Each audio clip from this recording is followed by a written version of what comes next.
Olá pessoal, sou Osvaldo, abrindo 2025, de forma muito especial aqui com o 16º podcast da Futura Engenharia.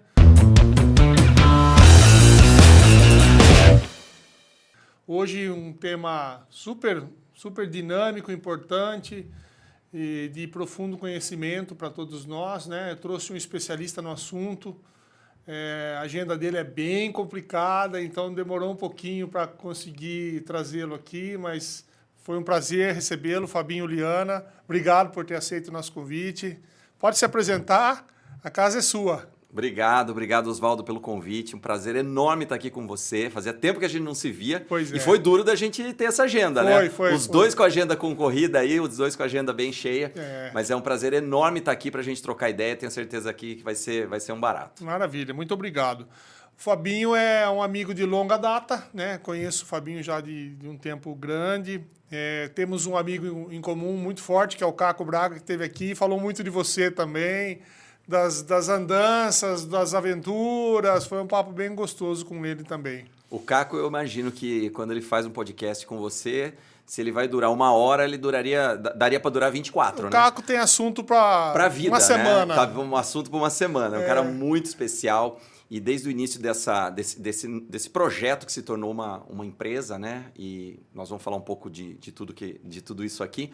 O Caco foi uma das primeiras pessoas que foram ajudando a validar e calibrar e direcionar esse projeto que nasceu com arquitetos, né? Que hoje aí está expandido aí para o Brasil inteiro. Fala um pouco sobre isso. Começa aí contando um pouquinho dessa história, que você teve uma primeira experiência também com os arquitetos. Exatamente. E depois caminhou para um outro viés, né? Que é a Pimenta Digital. Então, exato. Fala um pouquinho disso para nós. Deixa eu falar um pouquinho, só dar uma introdução aqui, né, Osvaldo, para quem não me conhece, é o primeiro contato. Acho difícil tendo, alguém né? não te conhecer.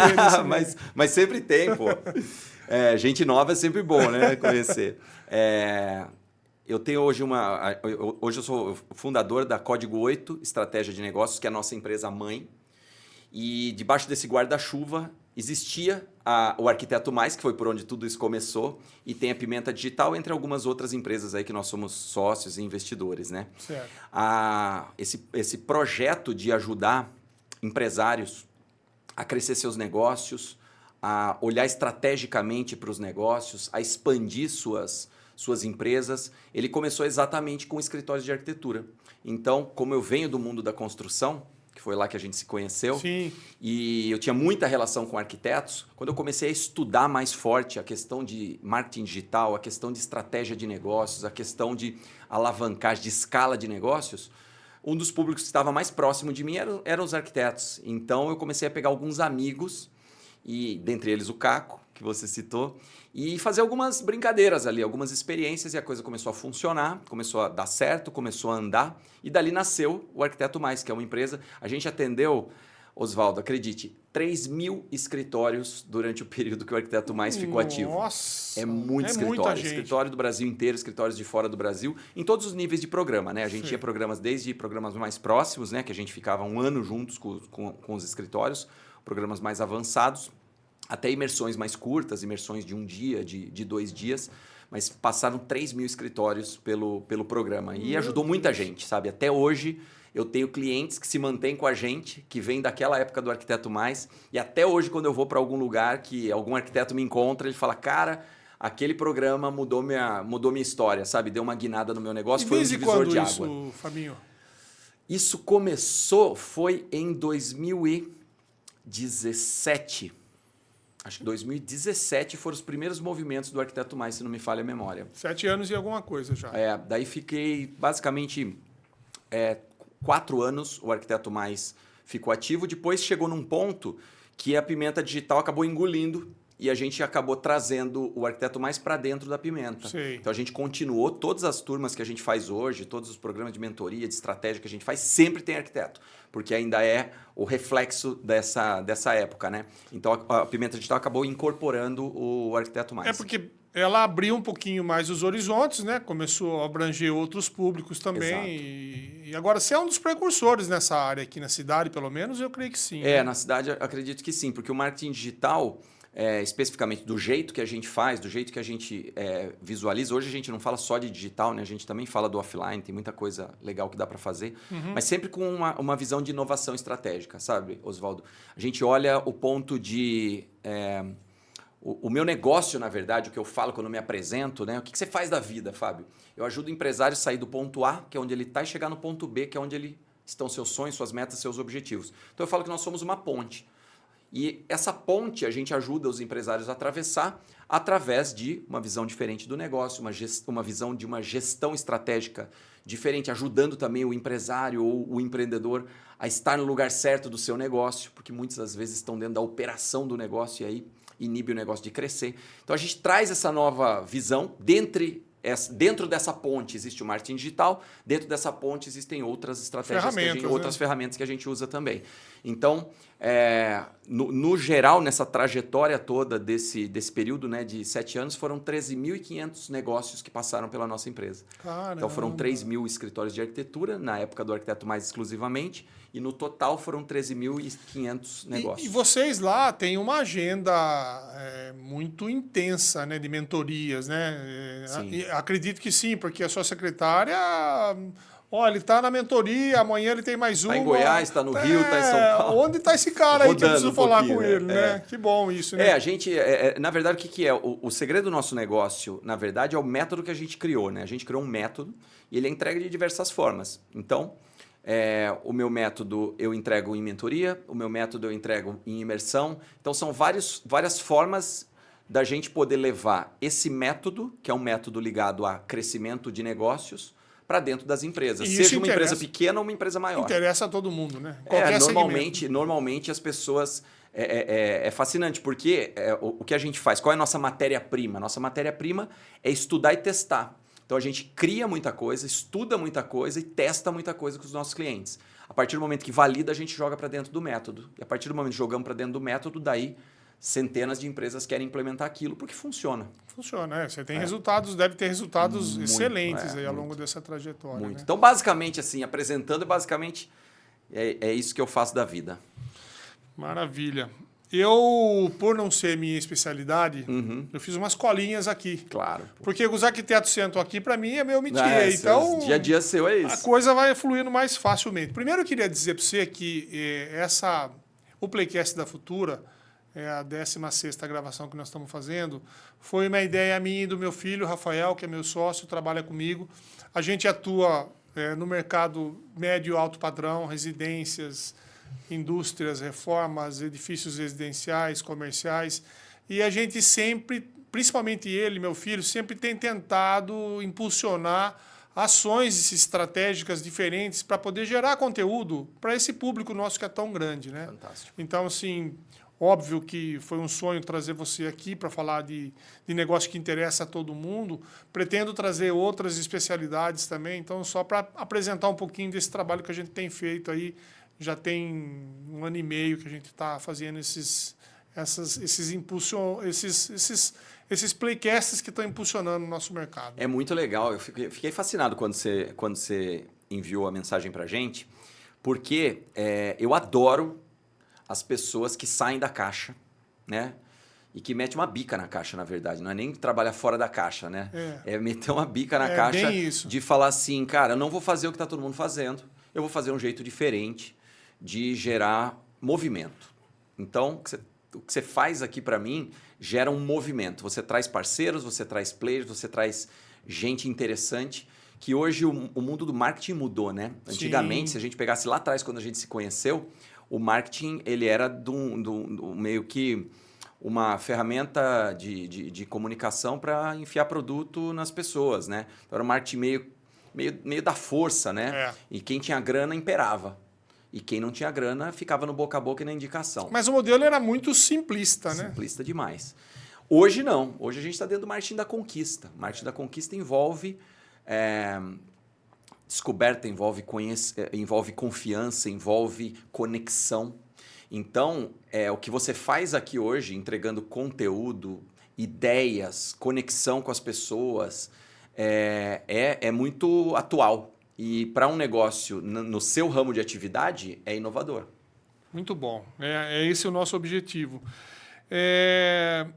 Eu estudei um pouquinho e pesquisei alguns sites que falam um pouquinho sobre negócio. E eu queria que você falasse um pouquinho, se você concorda com isso, que os 4 pilares de toda a empresa, em qualquer segmento, são pessoas, processo, tecnologia. E o quarto é alinhar tudo isso para impulsionar todos esses mecanismos. Você concorda com isso? A tecnologia entrou há pouco tempo nesse jogo, né? E hoje é imprescindível, né? A gente está começando aqui o ano de 2025. Eu venho falando muito eu faço sempre um preview aí com os meus clientes sobre as tendências para o ano, o que vai rolar. E assim, todo mundo que está ouvindo a gente nesse exato momento vai ter a tecnologia invadindo o seu negócio, queira ou não, nos próximos meses e nos próximos anos. A gente está vindo aí num movimento agora de inteligência artificial, que ainda é um bicho de 7 cabeças para muita gente, né? Mas que é um caminho sem volta. O impacto que a inteligência artificial, que a tecnologia vai ter nos negócios, hoje em dia é comparado ao impacto que a internet teve na vida nossa lá atrás. Você imagina um mundo sem internet? Não dá mais para imaginar. Não, hoje é impossível, né? E dizem que todos os estudiosos, as pessoas que estão olhando um pouquinho mais para frente, né, que estão promovendo essa onda, estão falando que a tendência é que seja maior o impacto da inteligência artificial nas nossas vidas do que foi a internet lá atrás. Então, você imagina a transformação. Nossa. Então, o que eu falo é o seguinte, quanto antes a gente entrar nesse jogo, melhor. Então, entre o pilar de pessoas e processos, a tecnologia entra aí como uma terceira força brutal. Pessoas e processos, sem dúvida alguma, Oswaldo, já desde quando o mundo é mundo, né, dos negócios, que os negócios começam, que os negócios começaram, a gente vê pessoas e processos sendo protagonistas aí do sucesso dos negócios, né? Muitas vezes a gente começa um negócio como uma eu presa, né? Todo mundo começa como uma eu presa, né? Uma empresa de uma pessoa só.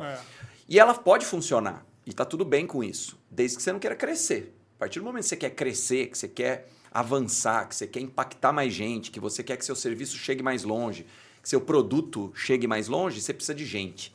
Sem gente, você não faz nada.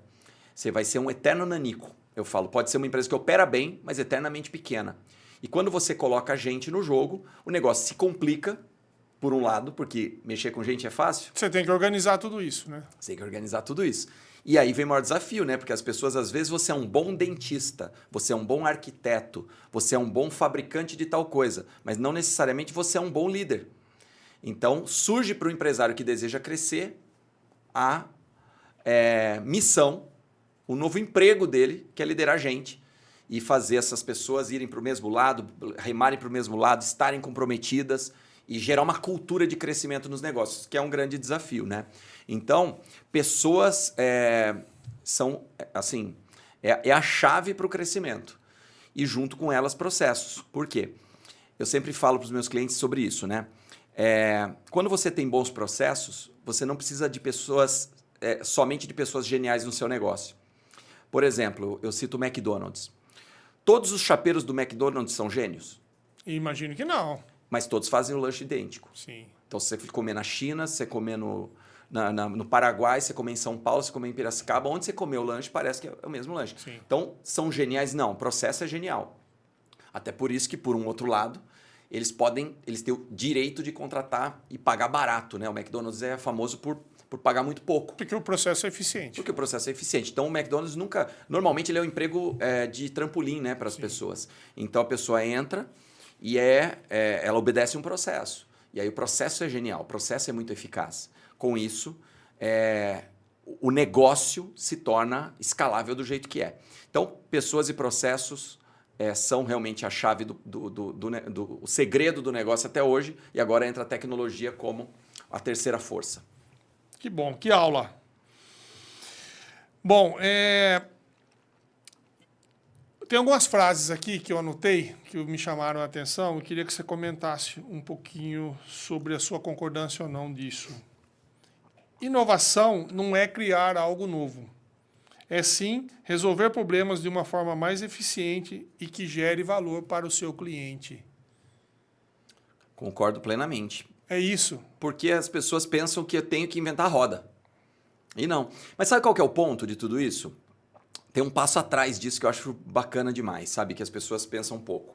O que é uma empresa? Né? O que é uma empresa? É um grupo de pessoas resolvendo problemas de um outro grupo de pessoas. É isso. Concorda? Claro. Então, na verdade, uma empresa deveria nascer... Não estou falando que nasce assim, tá? Normalmente uma empresa mesmo nasce assim. Preciso ganhar uma grana, o que eu posso fazer para vender? Né? Mais ou menos assim que nasce. Mas o ideal, e aí vem, por exemplo, as startups e tal, nasce assim. Que problema está tendo na sociedade, ou no meu bairro, ou na minha cidade, ou no país, ou seja lá o tamanho do negócio que você está montando. E a partir daí eu posso trazer uma solução para resolver esse problema. Então, o olhar para a inovação, ele está no público-alvo. Mas, aqui que vem um ponto. A maioria das pessoas, a maioria das empresas, dos empresários, não sabe para quem trabalha. Não conhece seu público-alvo. Tem um negócio, Oswaldo, que eu falo dentro do meu programa que chama-se DDD. Eu pergunto, você conhece seu cliente? Você sabe realmente para quem você trabalha? Para quem seu negócio existe? Quem seu negócio nasceu para atender? Ah, conheço. Então, você tem que conhecer o DDD do seu cliente. Daí a pessoa fala, não, é 11, é 19, é 21, é fácil. Não, isso aí é fácil mesmo. Quero saber, DDD é dores, dúvidas e desejos. Dores, dúvidas e desejos.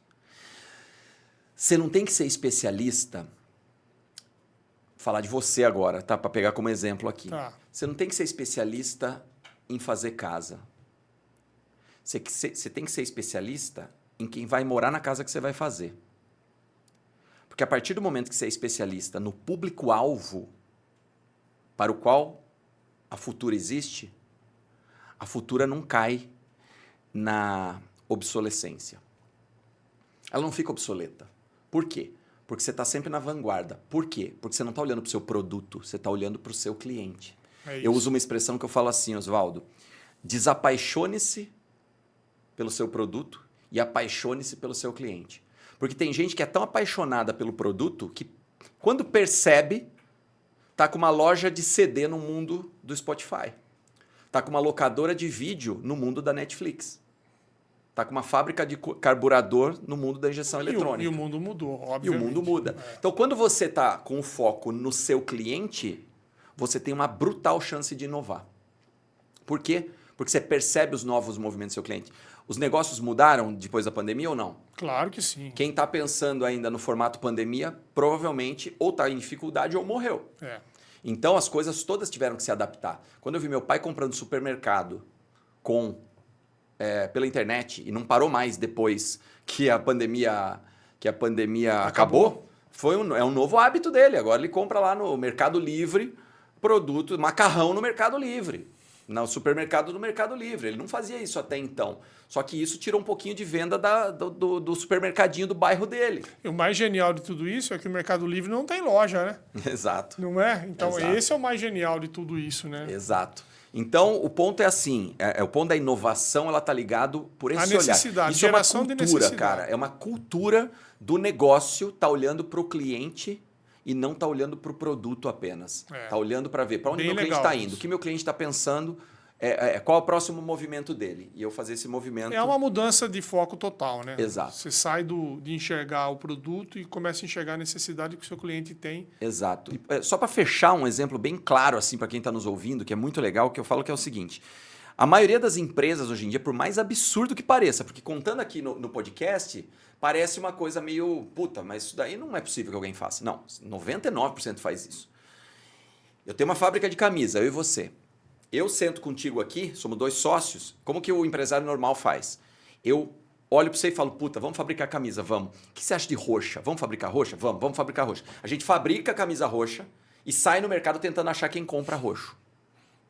Qual que é o ideal? Qual que é o mundo correto e mais assertivo? Eu vou no mercado e pergunto que cor de camisa vocês querem, descubro que é amarela, falo, Oswaldo, bora fabricar amarela? Daí, por acaso, parece que todo mundo quer.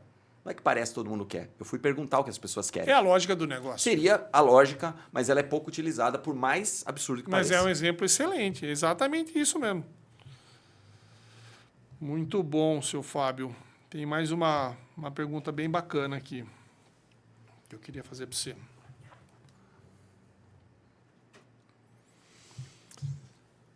Ó, essa é legal.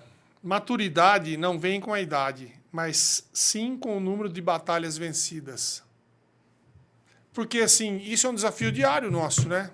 Exato. Você não se torna maduro porque você tem 60 anos, ou 50 anos, ou 70 anos. E sim por aquilo que você viveu já no mundo dos negócios, na sua vida pessoal. E quantas batalhas você venceu com isso, né? E quanto você perdeu também, né? Quantas você perdeu. Eu acho muito legal isso, porque essa frase que você colocou, ela me traz um pouco das pessoas que não colocam em prática aquilo que elas desejariam, né? E não vivem essas batalhas, ou seja, fica eternamente na hipótese das batalhas. Então, E não enfrenta. E não enfrenta e não experimenta, e com isso não evolui. Então, é muito engraçado. Eu virei esse ano, fiz um evento falando sobre estratégia, né? E eu falei, as ações sem estratégias, elas não são boas. Elas normalmente são meio atabalhoadas, né? Ações sem estratégia. É o ato de fazer, meio que sem uma estratégia por trás, né? Sem um plano por trás, né? É a mesma coisa, eu dou exemplo até em arquitetura, tá? Mesma coisa que eu compro um terreno, passo numa olaria, encho de tijolo num caminhãozinho, passo na casa do tio Zé, que é um pedreiro, ponho o tio Zé no caminhão, desço o tio Zé e os tijolos na frente do terreno e falo, faz uma casa. É assim que se faz uma casa? Claro que não. Qual é o futuro dessa casa? É trágico, né? Mas é o que muita gente faz. Ação sem estratégia. Então eu falo que o projeto de arquitetura e o projeto de engenharia é a estratégia da casa, né? E aí depois você executa isso. Esse seria o mundo ideal. Só que tem uma coisa pior que essa, que é a estratégia sem ação. A estratégia fica na cabeça das pessoas. E quando as pessoas têm algo em mente e não têm coragem de colocar em prática, não têm atitude para colocar em prática, não têm iniciativa para colocar em prática, essa maturidade que você citou, ela nunca vem.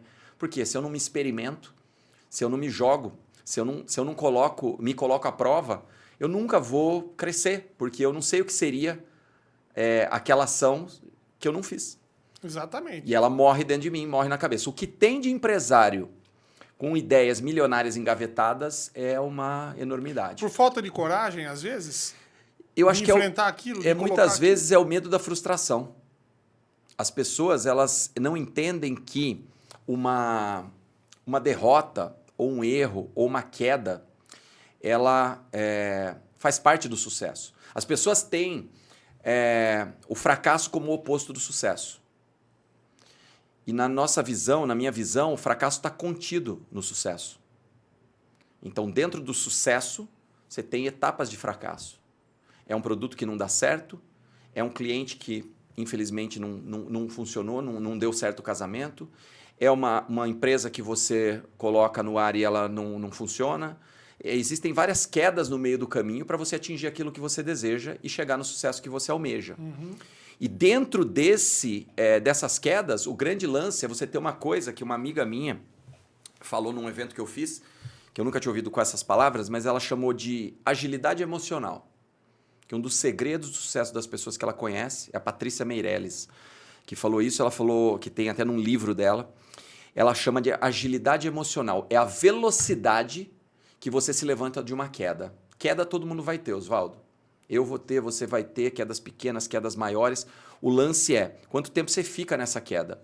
Se você fica, às vezes, um dia, você fica uma semana, você fica um ano, tem gente que fica 10 anos, tem gente que fica uma vida inteira. E o medo da queda é o que impede a ação. Se as pessoas soubessem que os erros são aprendizados e com esses aprendizados elas vão criando os degraus que levam elas a chegar no sucesso, essas ideias que ficam engavetadas estariam colocadas em prática. É muito pertinente o que você está dizendo. E eu vou dar um outro exemplo também. Fazer um paralelo em tudo isso. Eu aprendi a jogar tênis faz 2 anos e meio. Sempre sonhei jogar. Sempre joguei futebol na vida, mas tênis era o meu desejo. Tá convidado, então, para a gente jogar.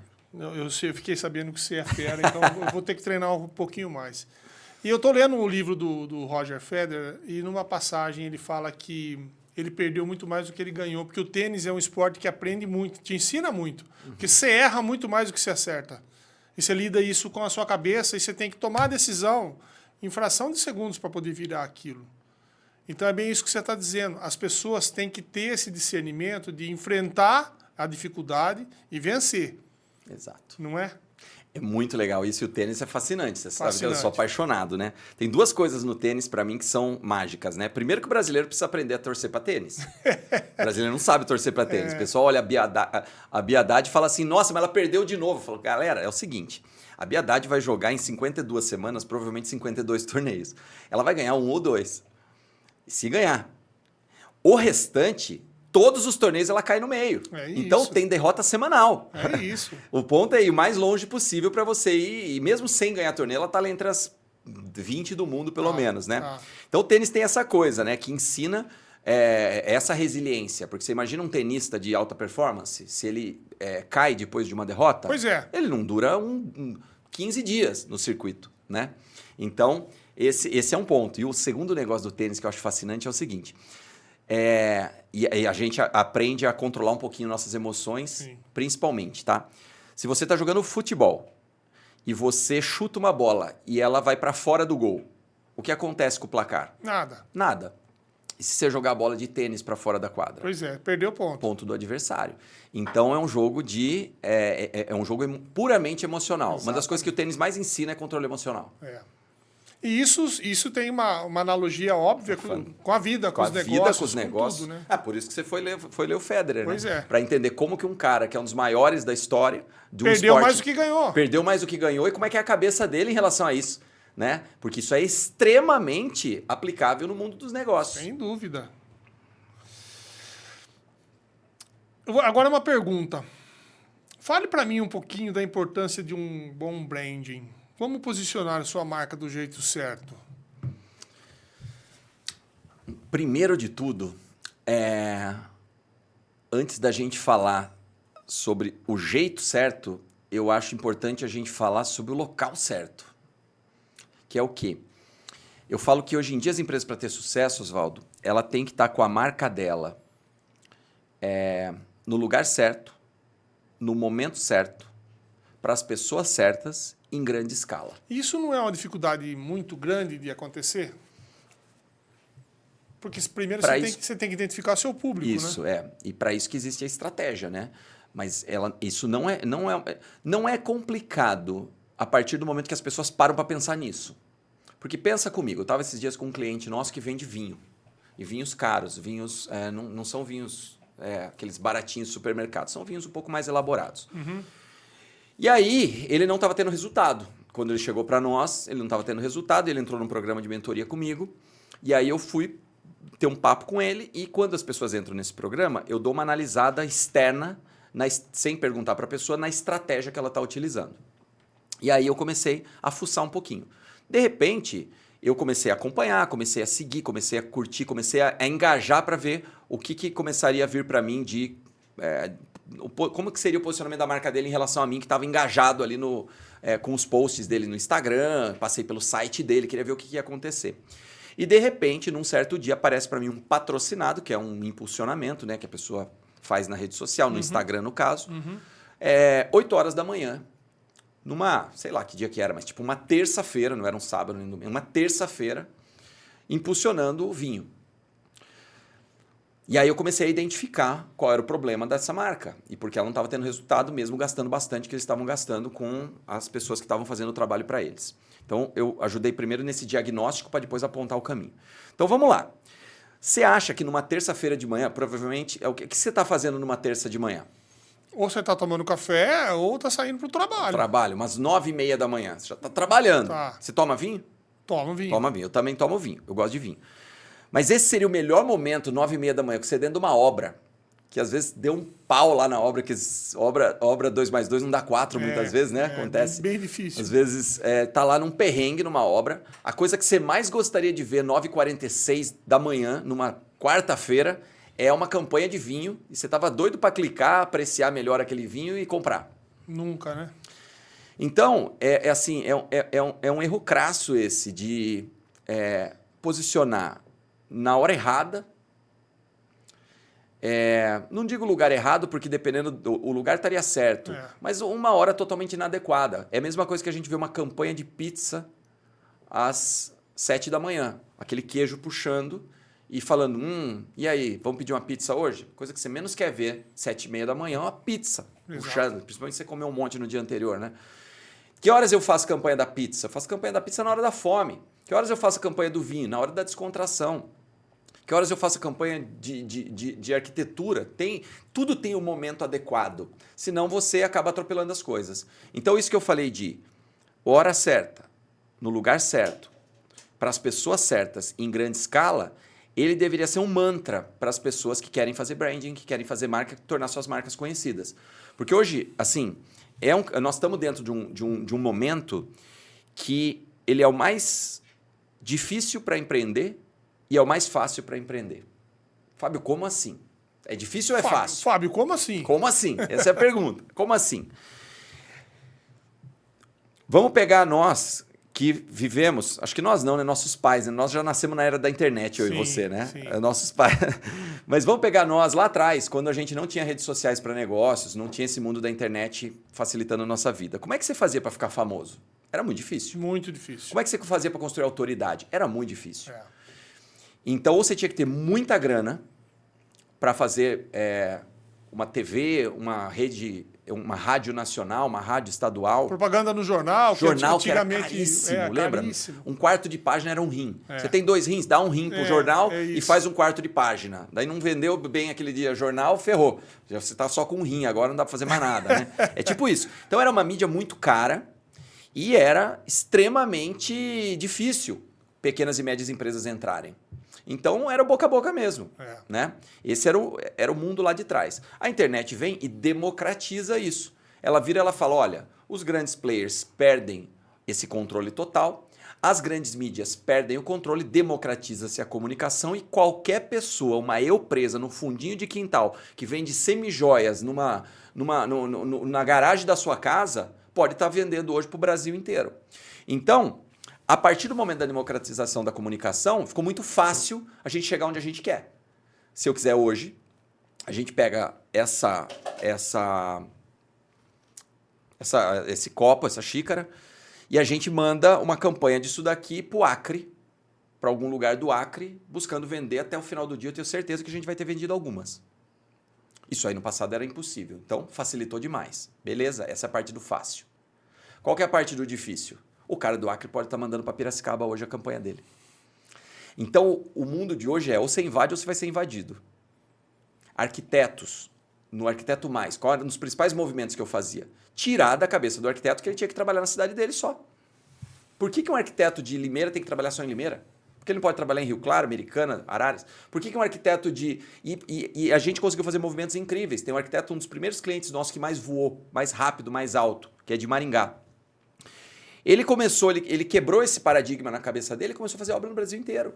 Esses dias eu estava em Campinas e eu vi uma placa dele. Putz! Ele vende para o Brasil inteiro. Ele fez obra em Punta del Este, ele fez obra em Barcelona.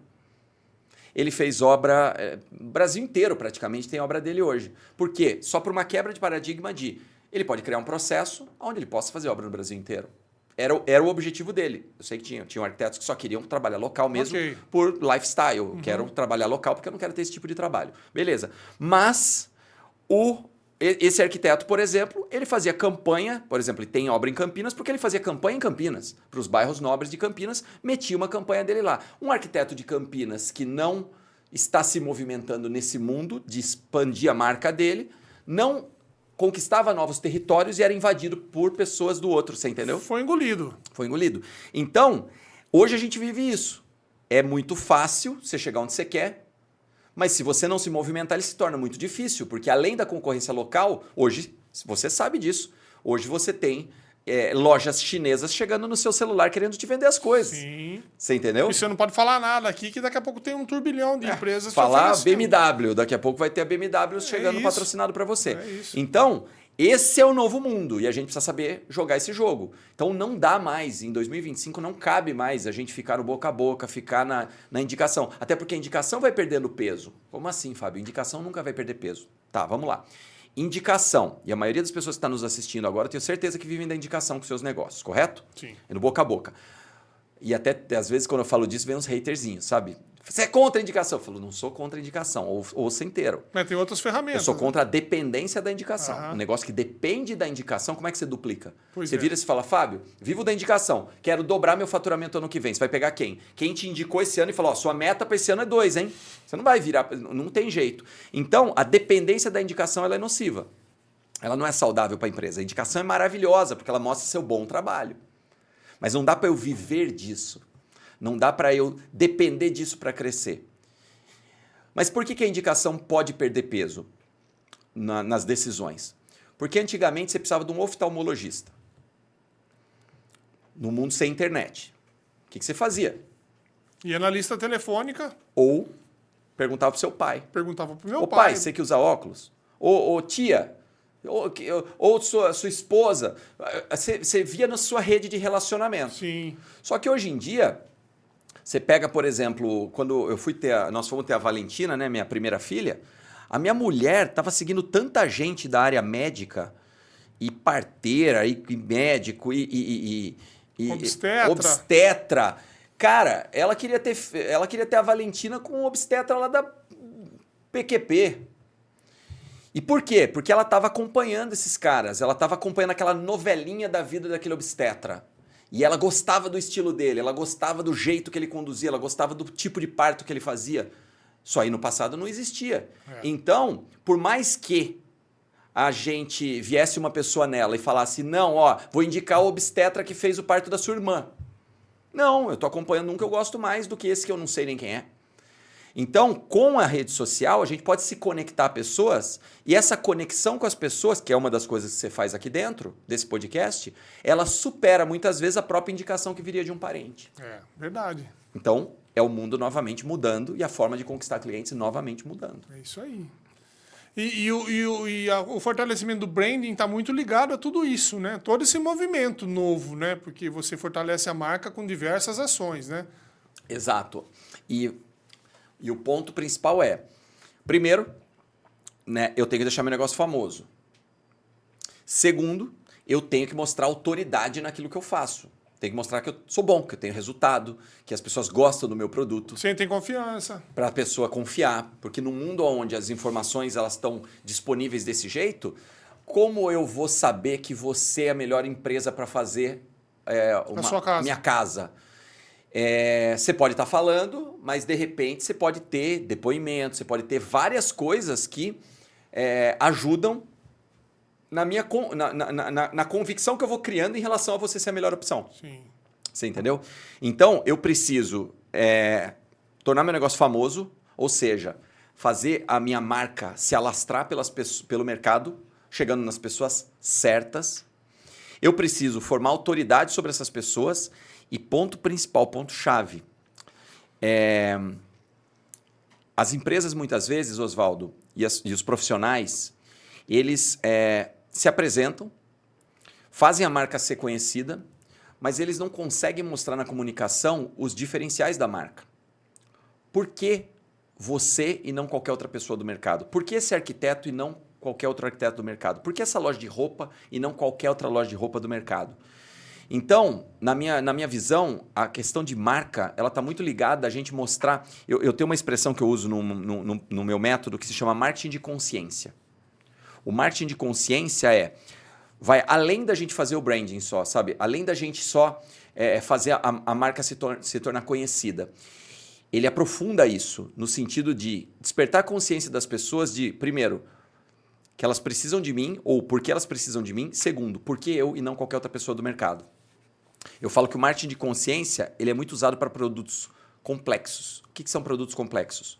Inovadores, desconhecidos ou muito diferenciados.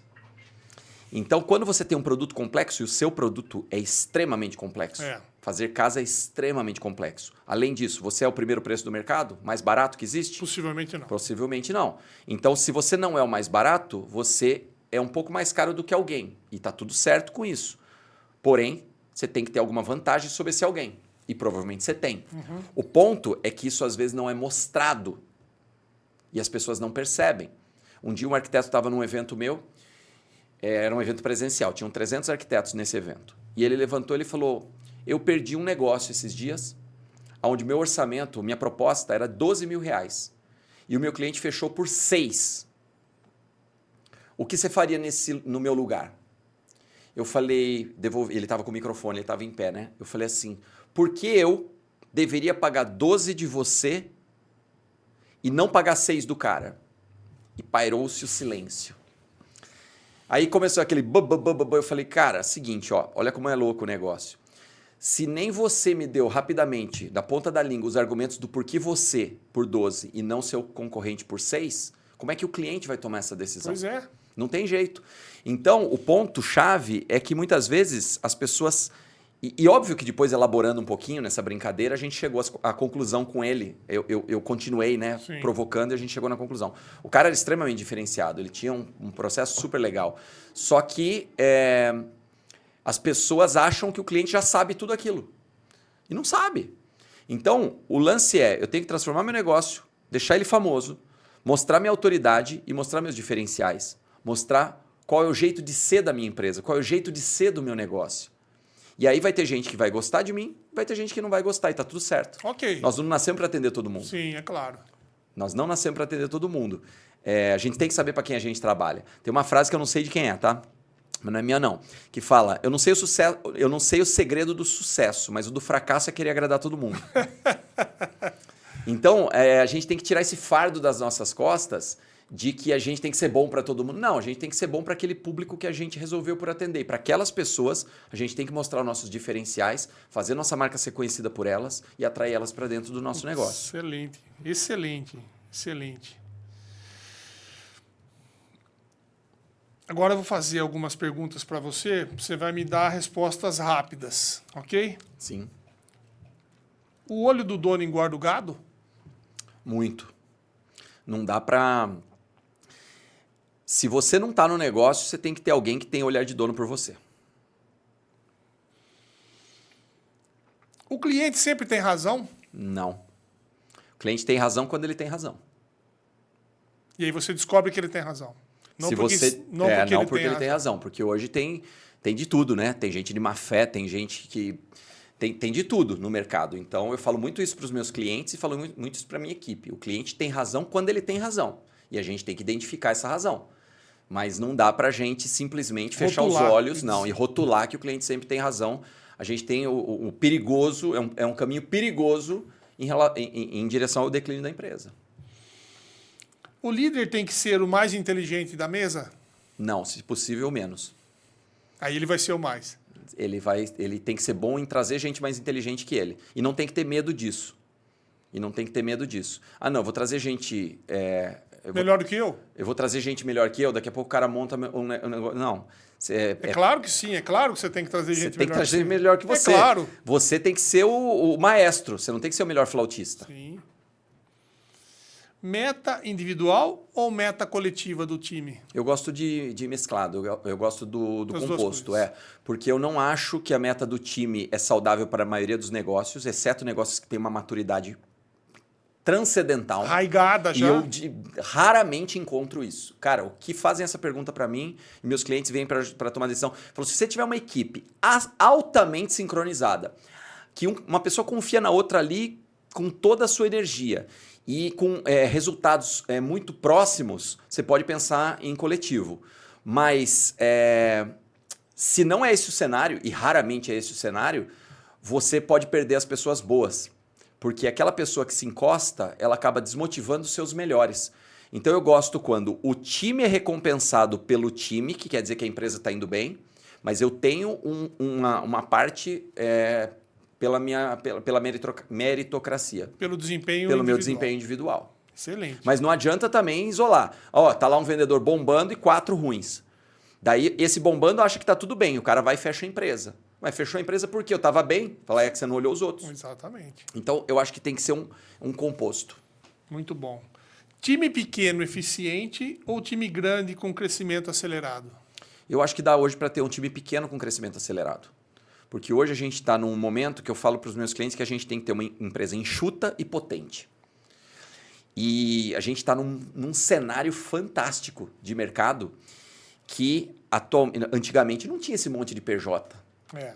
Era tudo É uma CLT. ferramenta maravilhosa. Cara, era tudo CLT. Você queria contratar. Eu tenho uma designer. Hoje eu tenho designer externo, copywriter externo, tráfego. Eu tenho 7 gestores de tráfego, todos externos. Todos prestam serviços para mim e para mais outras empresas. Eu tenho uma empresa que olha a parte minha administrativa financeira externa. Ou seja, meu time é enxutinho, meu CLT é baratíssimo. Eu começo o mês com um time interno enxuto. Tenho esse apoio externo e ainda posso ampliar essa... eu tenho uma volatilidade grande nesse time externo, onde eu posso crescer esse time. Muito hoje bom. Eu tenho vendedor PJ, eu tenho... Então, hoje a gente está num cenário que dá para a gente criar uma empresa extremamente enxuta e extremamente potente. Muito bom. Expor os resultados para o time ou manter as informações somente para a liderança? Eu gosto de expor, dependendo da maturidade do time. Por quê? Porque se você expuser os resultados, você vai ter que expor da maneira certa. Porque se você chega para uma equipe de logística de uma empresa e você fala que faturou R$1 milhão, na cabeça daquela pessoa você ganhou R$1 milhão. E a pessoa fala, nossa, e eu aqui ganhando 2 contos. Você entendeu? Uhum. Então, quando um time entende a última linha de uma empresa, a coisa começa a ficar mais interessante. Mas daí também precisa ver a maturidade no sentido de empresa às vezes dá prejuízo. Dá um certo mês de sazonalidade e dá prejuízo. E aí vai vir um negativo ali.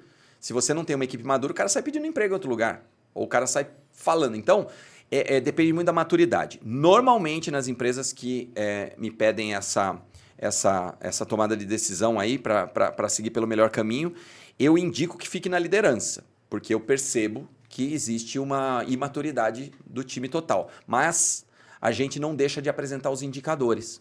Como, Fábio? Você não precisa mostrar o faturamento para você mostrar se a meta foi atingida ou não. Você pode fazer um game, você pode fazer uma coisa lúdica. Você pode fazer uma pizza onde vai sendo preenchida e no final ver se bateu meta ou não. Não precisa estar ali escrito que faturou R$1.127.000. Você entendeu? Então eu gosto dos resultados compartilhados e todo mundo sabendo o que está acontecendo na empresa, mas alguns dados sigilosos eu normalmente peço para manter na liderança. Muito bom. Seguir tendência ou buscar algo 100% original? Eu Olha gosto... que pergunta, cara. Oi? Olha que pergunta. Mas Você segue a tendência ou você quer buscar algo novo, original, seu? Eu acho que assim, o novo original, se você ficar em busca disso, é possível que você tenha... que você gaste uma energia brutal e dependendo do nicho que você está, não vale a pena. Então, eu não digo seguir tendência, mas observar as tendências e em cima delas você adaptar algo original. Muito a gente faz bom. muito isso aqui, tá? No meu negócio, faço muito isso. Tem muita coisa que a gente cria, Oswaldo, porque a gente percebe no nosso cliente. Agora, tem muita coisa que... Eu estudo muito o mercado externo, né? O mercado dos Estados Unidos, ele dita as regras, depois chega aqui no Brasil, depois de alguns anos, né? Sim. E eu sou muito plugado a players Externos. estratégicos americanos e alguns europeus. Só que o que funciona lá não funciona exatamente aqui do mesmo jeito, né? Basta ver que o WhatsApp aqui é diferente do WhatsApp nos Estados Unidos. Nos Estados Unidos você vai fazer uma campanha de WhatsApp, lá tem que ser SMS, que é muito mais forte. Então, existe uma adaptação. Então, dentro dessa adaptação, eu observo muito o que está acontecendo e como é que eu trago para os meus clientes aquilo. Você entendeu? Então, a gente pega algo que está rolando e transforma em algo original nosso com o nosso tempero. Muito bom. Metas mais agressivas e resultados grandes no curto prazo ou metas mais consistentes e duradouras? Depende do momento da empresa. É uma decisão eu acho que depende do estratégica. momento, porque se você está no momento de alavancagem, de escala, de arranque, você tem que ser mais agressivo. Talvez para você dominar o mercado mais rápido, para você fazer seu negócio... Na verdade, uma coisa passa a ser consequência da né? outra. Depois de uma... Porque o crescimento ele é sempre assim, né? Você dá uma escalada, você estabiliza. Você escala, você estabiliza. É difícil a empresa que só escala. E também é ruim a empresa que só estabiliza. Então, eu acho que são momentos. Então, tem um momento de arranque. Nós, por exemplo, em 2025, nós estamos num momento de arranque no primeiro quadrimestre que vai dar... que vamos ter muito trabalho. Eu já avisei minha equipe, falei, ó, estão a fim de trabalhar, entre por essa porta, né? Eu brinquei no começo do ano. Porque nós vamos ter muito trabalho. Mas daí a gente dá uma estabilizada. E depois a gente vai ter um outro arranque ali para o segundo semestre. Daí dá uma estabilizada. Então eu acho que são momentos até por causa do time. Porque quando você cresce muito, você tem que crescer time. É. Você tem que crescer equipe. É lógico. E é um perigo crescer. Crescer de uma maneira desordenada é tão ou mais perigoso do que não crescer. É verdade. É uma decisão muito difícil mesmo.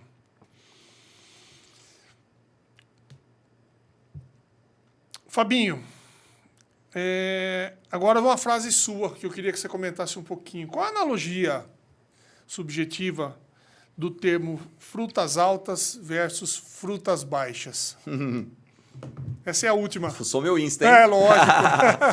Eu adorei esse termo. É muito legal. Realmente a gente utiliza essa visão na construção estratégica do nosso método. O que é frutas altas e frutas baixas, né? E eu prego, eu falo o seguinte, vamos fazer a brincadeira certinha aqui, tá? Do jeito que você viu no post lá. Imagina que eu sou fanático por jabuticaba, né? Então imagina que você vai estar de frente para uma jabuticabeira. E ela tá lotada. Tá lá pretinha, né? E ninguém pegou nenhuma jabuticaba ainda. Você tá chegando lá, a árvore tá virgem daquela temporada. Você vai pegar uma escada grande, enfiar essa escada dentro da árvore, subir até o topo da escada, tentar pular para dentro da árvore, se a árvore for aquelas jabuticabeiras de décadas, para você pegar uma fruta lá em cima, ou você vai pegar primeiro as frutas que estão no pé, Óbvio, ali, óbvio. com você assim que você não precisa nem se esticar. Óbvio. Cara, se eu te contar que a maioria dos empresários, no dia a dia da empresa, vai para a escada, não é maluco? Sério? Sério. E é essa analogia do... Vou dar um exemplo para você, prático. Fábio, dá um exemplo prático, porque de árvore eu não vou apanhar jabuticaba hoje. Tá bom.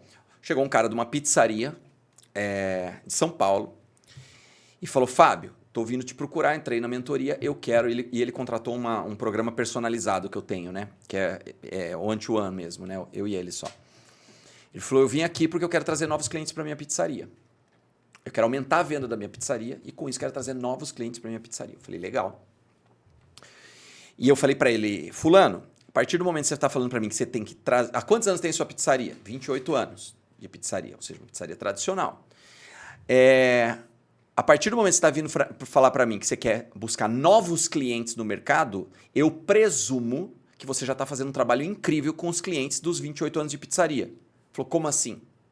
Já comecei a pensar na escada da fruta alta. Eu falei assim, quantos clientes você tem no seu banco de dados? Ele falou, eu nem sei. Nem imagino. Eu falei, mas você faz delivery? Faço. Você faz direto pelo iFood? Não, eu faço direto. Eu falei, então você tem nome e telefone de uma porrada de gente nesse período todo. Ele falou, tenho, nem imagino, não sei nem onde está, quanto mais, quanto eu tenho.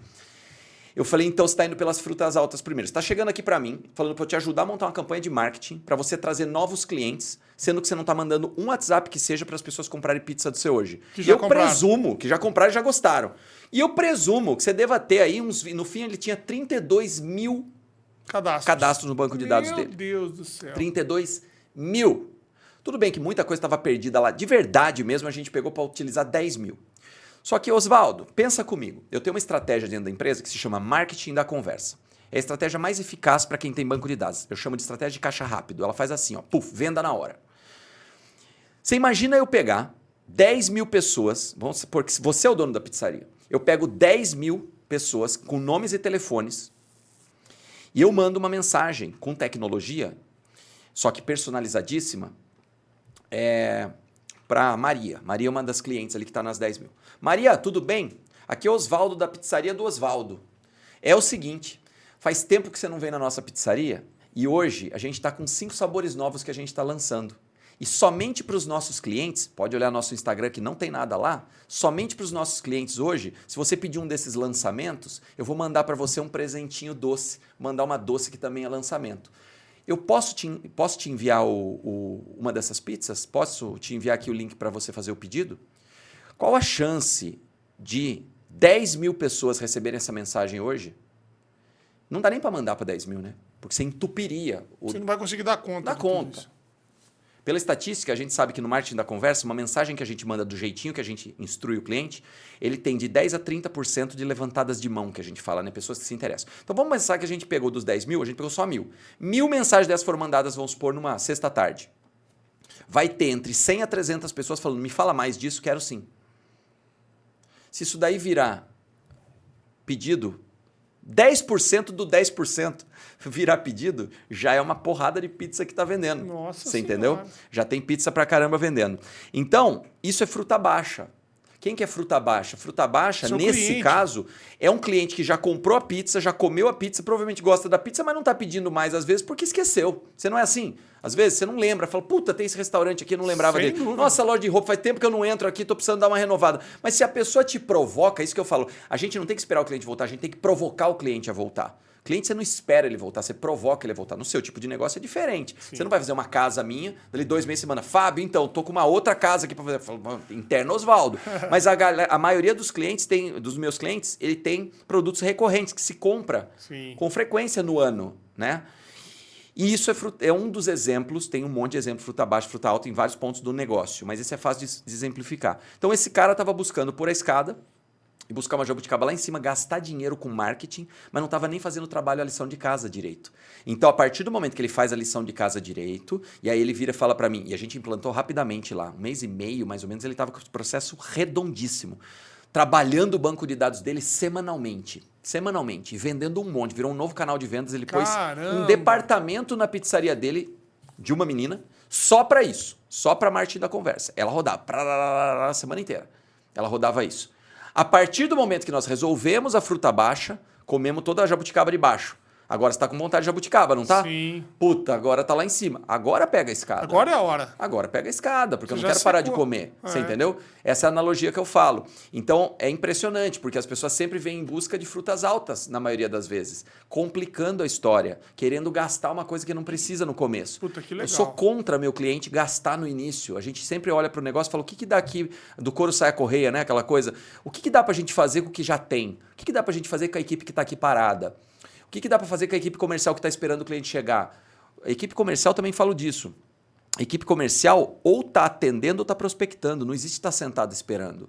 A equipe comercial não espera. Ou está atendendo e vendendo ou está prospectando. A gente pega negócios, Osvaldo, com 6, 10 pessoas, 5 pessoas, 2 pessoas, 20 pessoas, 30 pessoas na equipe comercial e a gente transforma isso numa máquina de prospecção, cara. E às vezes offline. É que você gera a necessidade, você vai atrás da necessidade, né? Cara, pensa comigo. Eu estava numa empresa esses dias que tinha 20 vendedores, tá? 2 júnior e 18 plenas, mas vamos por 20 vendedoras. Eu falei, cara, se cada uma dessas pessoas mandar 10 mensagens por dia pela própria rede social do negócio, identificando ali nas bandeirinhas e tal, cara, 10 pessoas vezes 20 vendedores são 200 contatos diários que nós vamos estar fazendo com gente nova. No final do mês, vezes 20 dias úteis, são 400 pessoas abordadas por uma equipe que está lá parada esperando. E dói quanto para mandar 10 mensagens? E custa quanto? R$0. É isso aí. Então, tudo isso é fruta baixa. É coisa que dá para fazer com o que tem já de recurso na própria empresa, com o que tem de dados na empresa, com os clientes que já gostam de você, com o que já tem de gente circulando na sua loja, dependendo se for uma loja, você entendeu? Sem dúvida. Então a gente tem que olhar isso. Esse olhar é analítico. Só que as pessoas, às vezes, é o que eu falo, né? Quando as pessoas vêm para um programa comigo, eu falo que ela sai da garrafa. Que eu tenho uma expressão que eu falo o seguinte: quem está dentro da garrafa não consegue ver o rótulo. É isso. Então, você precisa sair da garrafa. Então, esse cara da pizzaria, quando ele flagrou tudo isso que eu estava falando, na primeira reunião que a gente fez, não tinha nem começado o programa, ele falou, já pagou o programa. Ele falou, porque, cara, ele não estava nem pensando nisso. Ele estava fazendo um trabalho ali meio que pobre para algum cliente ou outro, que era mais da casa mesmo, que eles avisavam, alguma coisa assim, mas sem explorar realmente Deu o que Deu para explorar muita gente aí e transformar o negócio dele num negócio... E a gente busca sempre fazer isso, fazer esse movimento. Muito Fruta bom. baixa primeiro. Fabinho, muito bom, muito bom. Aprendi muito, aprendi demais Que com bom, tudo cara, isso. que bom. Queria que você falasse um pouquinho do seu livro. Ah, trouxe para você de presente. Muito obrigado. Muito olha obrigado. o livro, olha o nome dele, se é provocativo. O desafio do seu negócio é você. Ó, pessoal. Mas tem gente que olha para ele e fala, nossa, é agressivo esse nome, hein? Não, não é agressivo não. Quando você lê o livro, você entende que ele não tem agressividade, ele tem provocação. Porque para ele tá vendendo no Brasil inteiro, né? Então, para ele estar numa livraria lá, ele precisa chamar a atenção do empresário. Então, quando o empresário bate o olho, o desafio do seu negócio é você, ele fala, opa, mas do mesmo jeito que você pode ser o desafio, você pode ser a solução. Esse livro nasceu, Oswaldo, na pandemia. No começo da pandemia, deu aquela pane geral mesmo, né? E a gente estava com programas de mentoria em andamento. E aí, eu falo que aquelas pessoas foram super beneficiadas, porque eles estavam dentro de um grupo que queria crescer, sendo mentoradas ali dentro, com marketing digital na veia. Ou seja, aquelas pessoas aproveitaram muito aquela época. Porém, dentro de uma das turmas que eu estava conduzindo, tinham 2 empresas, eram 2 lojas de roupa. E basicamente lojas parecidas, de cidades diferentes, mas uns cenários muito parecidos, as 2, tá? Mercados parecidos e tipos de produto parecido, tudo muito igual. Parecia que era uma réplica de 2 negócios diferentes. Dois negócios iguais. E aí um dos empresários, durante esse processo da pandemia, me ligou e falou, Fábio, estou bombando. Estou bombando. É um pecado tudo que está acontecendo na questão da doença, mas está sendo impressionante tudo que eu estou fazendo e tudo que eu estou vendendo. E na mesma semana o outro empresário me ligou e falou, estou quebrando, estou fechando. Caramba! Eu não estou conseguindo fazer nada, estou parando. E aquilo me pegou e eu fiz exatamente essa expressão. Falei, mas como pode? São 2 negócios parecidos. Não é que um era roupa popular, o outro roupa cara. Nada disso. 2 negócios muito parecidos. Eu falei, mas o que pode estar acontecendo? E comecei a pesquisar. E desde o início da mentoria, eu vi o comportamento da pessoa A, que é a pessoa que estava bombando, e o comportamento da pessoa B, que é a pessoa que estava reclamando. E eu peguei por aí e falei, cara, deixa eu fazer uma analogia melhor sobre esses 2 casos. E comecei a falar com outras pessoas durante a pandemia. E comecei a identificar 2 grupos. Claramente, quem estava tendo resultado e quem não estava tendo resultado. E aí eu comecei a comparar isso com as pessoas que já tinham feito, milhares de pessoas que já tinham feito meus programas. E eu comecei a observar características das pessoas que tinham dado muito certo com o meu programa. E tinha gente que sumia dentro do programa. Sabe, assim, sumia, né? E eu comecei a analisar e fiz na prática, o que a gente lê em muitos livros, eu consegui ver na prática. Que o elemento chave daquele sucesso ou daquela dificuldade estava na pecinha que estava atrás do volante do negócio. E a partir daí eu comecei a observar comportamentos, modelo mental, atitude, reação. Uma coisa é você ter ação, outra coisa é como é que você reage diante de uma situação mais difícil, de uma situação que te complica. E eu comecei a identificar padrões nessa galera, e principalmente nesse dono de loja, e padrões nessa galera aqui, principalmente nesse dono de loja. E consegui separar, onde eu separo e pus no livro o que eu chamo de líder âncora e líder vela. Líder vela de um barco é o que leva o barco para frente, ou seja, ele faz a mentalidade, o jeito de ser, o comportamento, faz o barquinho dele andar e voar cada vez mais rápido sobre as águas. E o líder âncora é o que mantém o barquinho preso naquele mesmo lugar. Então, eu chego à conclusão, e está nesse livro, que o seu negócio, Oswaldo, nunca vai ser maior que você. Um negócio nunca é maior do que a mentalidade do dono do negócio. Ah, mas tem que ter equipe. Não, tem equipe, mas quem contrata a equipe é o dono que contrata a equipe. Se ele não tiver a mentalidade, ele vai fazer aquilo que você falou. Contrata gente incompetente para não ser melhor que eu. Exato. É tudo ligado a isso. Então, o seu negócio nunca vai ser maior que você. É você que expande para o seu negócio, abrir campo para ele expandir. É você que aumenta o tamanho do seu vaso para a planta, para aquela árvore crescer. Se você mantém o vaso pequeno, aquela árvore só vai crescer um pouquinho. Quando você expande a sua mente, aumenta o tamanho daquela base, daquele vaso, a árvore tem possibilidade de crescer muito mais. Então, eu trago nesse livro a essência dessa pesquisa sobre os inimigos dentro do empresário, sobre o líder vela, sobre o líder âncora, sobre comportamento, sobre mentalidade, sobre jeito de pensar. E tudo isso eu compilei e trouxe nessa edição. Esse é meu. Esse mas é seu. Quem quiser comprar, como é que compra? Tem no nosso Instagram. Tá no Só Instagram. entrar lá no Pimenta_Digital e clicar no nosso link da biografia, tem lá o livro. E quem pede direto por mim, eu sempre mando com uma dedicatória legal. Muito bom. Essa vai ter também. Essa vai ter também. Daqui a pouco eu vou fazer para você. Fabinho, muito obrigado. Foi uma aula. Foi um prazer. Eu que tê-lo agradeço, aqui. cara. Uma delícia Foi uma falar disso. oportunidade ímpar para nós trocarmos ideias e aprendermos muito com você sobre venda, sobre marketing e sobre tudo. Eu que agradeço. Quero agradecer demais o convite. Foi um papo delicioso. E coisa que a gente gosta de falar flui, né? Vai embora, Quando né? você vê, já foi o tempo, cara. Não dá nem para isso. perceber. Muito bom, muito obrigado. Felicidades. Muito obrigado. Obrigadíssimo, Oswaldo. Tchau, pessoal. Valeu, valeu. Tchau, tchau, galera.